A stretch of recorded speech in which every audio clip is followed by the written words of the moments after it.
প্রিয় শিক্ষার্থীবৃন্দরা, আমরা আরেকটি দশমিকের গুণ করব। কি করব? দশমিকের গুণ করব। বোর্ডে লক্ষ্য করো, একটি অঙ্ক তোলা আছে 0.03 গুণন 0.06 গুণন 0.007। এটা আসছে 35তম বিসিএস এ। কততম? 35তম বিসিএস। এটা আমরা কি করব? চোখের পলকে করে ফেলবো। তাহলে এখন সমান সমান দশমিক রেখে দিব।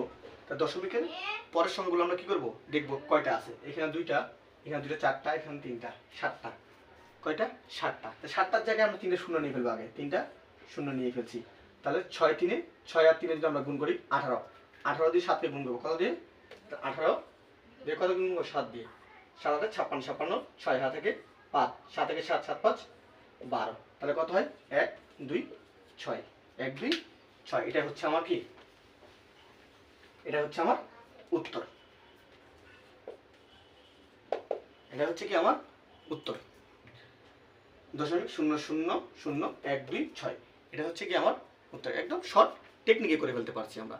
আগে শূন্যগুলো বসিয়ে দিয়েছি, তারপর তারপরে এটা 3 দিয়ে 6কে গুণ, তারপর 7কে গুণ করছি, হয়ে গেছে।